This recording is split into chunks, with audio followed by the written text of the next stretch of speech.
আসিফ নজরুল এক নম্বরে একটা লম্পট, চরিত্রহীন। তারা মেয়ে দিয়ে মানুষকে আকৃষ্ট করে তাদের ভিডিও ধারণ করে তাদেরকে হাতের পুতুল হিসাবে কিন্তু নাচায়। তো আমি বলতে চাই যে আসিফ নজরুলের ব্যাপারে প্রতিটা মানুষেরই মামলা করা দরকার। আমি আজকেও শাহবাগ থানায় গেছি। শাহবাগ থানা থেকে যখন আমাকে ওসি সাহেবের রুমে পাঠানো হয়েছে, আমি ওসি সাহেবের সাথে দেখা করে বলছি যে স্যার, আমি আসিফ নজরুলের নামে মামলা করতে চাই। আসিফ নজরুল, সারোয়ার হোসেন ফারুকি, তিশা এবং জাহিদ হাসান। এখন আসিফ নজরুল আইন উপদেষ্টা হওয়ার পর থেকে ওনার চাচা শ্বশুর জাফর ইকবাল, তারপরে মুন্নি সাহা, যারাই আপনার অতীতে বাংলাদেশের থাকা অবস্থায় ভারতের দালাল হয়ে এবং রয়ের এজেন্ট হয়ে যারা কাজ করছে পর্যন্ত, তাদের হয়ে কিন্তু এখন পর্যন্ত আসিফ নজরুল কাজ করে যাচ্ছে। এমনকি বিডিআর যে বিদ্রোহতে আমাদের বাংলাদেশের দেশপ্রেমিক যে সেনা সদস্যদের আমরা হারাইছি, যে সেনা সদস্যদের আর আমরা কখনো পাবো না, তাদের যে সঠিক বিচার হওয়া কথা সেই বিচারটা কিন্তু সে এখনো চালু করতেছে না। কেননা ভারতকে সন্তুষ্ট করার জন্য এবং ভারতকে মন যোগায় চলার জন্য, ভারতকে কিভাবে করলে ভারত খুশি থাকবে, কিভাবে করলে ভারত তাকে তার মনের মতো করে তাকে নিচে যে টাকাগুলো দিবে, সে ওই টাকার অপেক্ষায় কিন্তু এখন পর্যন্ত আওয়ামী লীগ এবং ভারতের হয়ে কাজ করতেছে। তো আমি বলতে চাই যে আসিফ নজরুলের ব্যাপারে প্রতিটা মানুষেরই মামলা করা দরকার। আমি আজকেও শাহবাগ থানায় গেছি।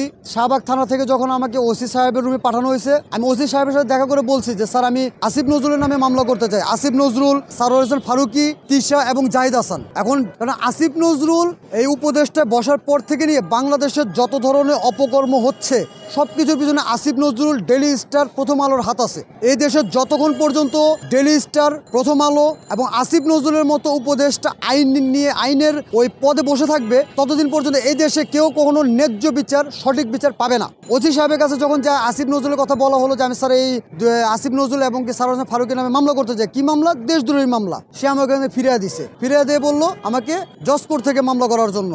আমাকে যদি জজ কোর্টও যেতে হয়, আমি জজ কোর্টে গিয়েও আমি তাদের নামে মামলা করবো। কেননা আসিফ নজরুল এক নম্বরে একটা লম্পট, চরিত্রহীন। এগুলোর লোককে ওইখানে বসায় রাখলে প্রতিনিয়ত চরিত্রহীনের কাজ করে যাবে এবং সেইগুলোর সেই ভিডিওগুলো দেখে ওকে নাচা যাবে। কারণ কি, ভারত কিন্তু এই একটা তার কাছে মানে এই মেইলি ব্যাপারটা হলো তাদের এক নম্বর রিজন। তারা মেয়ে দিয়ে মানুষকে আকৃষ্ট করে তাদের ভিডিও ধারণ করে তাদেরকে হাতের পুতুল হিসাবে কিন্তু নাচায়, যেমনটি ভারত নজরুল সাহেবের সাথে করছে। আর নজরুল সাহেব বসে বসে কিন্তু ভারত এবং র এজেন্ট হিসাবে এখনো কাজ করে যাচ্ছে। আমার কথা, প্রতিটা বাংলাদেশের নাগরিক যদি কেউ সচেতন নাগরিক হয়ে থাকে, প্রতিটা নাগরিকের প্রয়োজন যে আসিফ নজরুল এবং সারোয়ার হোসেন ফারুকি যারা অপকর্ম করতে তাদের সবার নামে একটা করে মামলা করা দরকার। এখন আমি শুনলাম যে থানায় গিয়ে মামলা করলে করা যায়, তো থানায় যাওয়ার পর আমার থানা থেকে ফিরে দেওয়া হলো, ওসি আমার মামলাটা নেই। যাক, আমার যদি প্রয়োজনে জজ কোর্টেও যেতে হয়, আমি সেখানে যে একবার ট্রাই করবো তাদের মামলা দেওয়ার জন্য। আর আরেকটা কথা, সারোয়ার হোসেন ফারুকির ব্যাপারে, সারোয়ার হোসেন ফারুকি একটা টেলিফিল্ম বোধহয় বের করছে, সেটা হলো আপনার হলি আর্টিজেন নিয়ে। এখন ওই হলি আর্টিজেনের ভিতরে তিশাকে হিজাব পরায়া আর জাহিদ হাসানকে দাড়ি দিয়ে মুখে যে জিনিসটা বোঝানো হয়েছে, তাতে দেখা যাচ্ছে সামনে এটাই বোঝানো হচ্ছে যে বাংলাদেশের জামাত ইসলাম কিংবা হাফেজ মাওলানা যারা আছে তারা হলো জঙ্গিবাদ। তাহলে এই দেশের মাটিতে, দেশের মাটির ফসল খাচ্ছে, দেশের জনগণের টাকা নিয়ে ওই উপদেষ্টা পদে আরাম করতেছে, আর এই বাংলাদেশের সাথে করতেছে গাদ্দারি। এগুলো দেখার পরেও যদি আমরা চুপ করে থাকি, তাহলে আমরাও দেশের গাদ্দারের পর্যায়ে চলে যাব। কেননা যদি অন্যায় জেনে শুনে কেউ মুখ বন্ধ করে থাকেন, তাহলে প্রতিটা নাগরিকই ওই গাদ্দারের কাতারে চলে যেতে হবে। তাই এই কারণে বলতে চাই যে জাহিদ হাসানকে বলতে চাই যে আপনি যে টেলিফিল্মটা বানালেন, আপনি কি বুঝে আপনার মুখে দাড়ি এবং কপালের ভিতরে নামাজের একটা চিহ্ন দিয়ে কি বুঝাইতে চাইছেন, আসলে আমার বুঝে আসতেছে না। যদি এই টেলিফিল্মটা নিয়ে বাংলাদেশে সামনে কোনো গন্ডগোল, কোনো বিশৃঙ্খলা সৃষ্টি হয়, তার জন্য দায়ী থাকবে একমাত্র জাহিদ হাসান আর হলো তিশা। কেননা এই তিশাও যে একটা বেদব,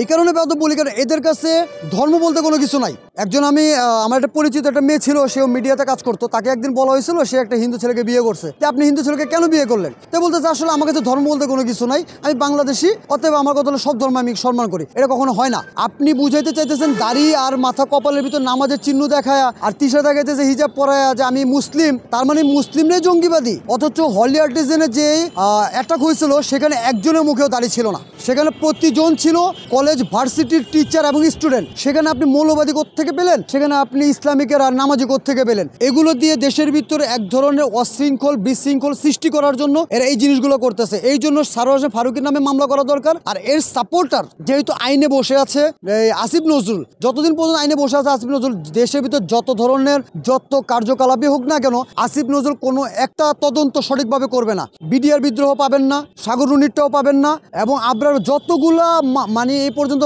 হত্যাকাণ্ড হয়েছে মতিঝিল থেকে, কোনো একটা হত্যাকাণ্ড সঠিক বিচার পাবেন না। তাই আমি এর নামে মামলা করার প্রয়োজন, আমি মামলাই করবো। ইভেন শুধু তাই না, আমি বলবো যে প্রত্যেকে যার যার স্থান থেকে আসিফ নজরুলকে পদত্যাগ না শুধু এই দেশ ছাড়া করার জন্য প্রত্যেককে আন্দোলনে নামতে হবে। যদি এটা না করা হয়, আসিফ নজরুল যতদিন পর্যন্ত এখানে বসে থাকবে, এই দেশের প্রতিটা সেক্টর ধ্বংস হয়ে যাবে। গার্মেন্টস সেক্টর ধ্বংস হয়ে গেছে, এখন কিছু কদিন পর পাহাড়িদের সাথে ঝগড়া হয়, পাহাড়িদের সাথে এক ধরনের দ্বন্দ্ব বিবাদ, এগুলো কারা করে? তিনটে ব্যক্তি করে। একটা হলো প্রথম আলো, একটা হলো ডেইলি স্টার, আর একটা হলো আসিফ নজরুল। এই তিনজন এখন পর্যন্ত বাংলাদেশে বসে বাংলাদেশের টাকা খাচ্ছে, বাংলাদেশের মানুষের টাকা দিয়ে চলে, ভারতের দালাল এবং রয় এজেন্টের হয়ে কাজ করে তারা দেশকে বিভ্রান্ত করার চেষ্টা করতেছে। তাই আমি সকলের কাছে অনুরোধ করি, যদি আসলে প্রকৃত দেশকে কেউ ভালোবেসে থাকেন, দেশের নাগরিক হয়ে থাকেন, এই জিনিসগুলোকে মাথায় নিয়ে যেটা পদক্ষেপ নেওয়া দরকার আপনারা সামনে আগে বেড়ে এই পদক্ষেপগুলো নেন। কেননা আসিফ নজরুলকে আইনের আওতায় আনার জন্য যা করার প্রয়োজন হয় আমরা সব কিছু পদক্ষেপ নেব। আমি একা প্রয়োজনে মামলা করব, তারপরে যদি কী হয় আমি পরে দেখতেছি। আল্লাহ ভরসা।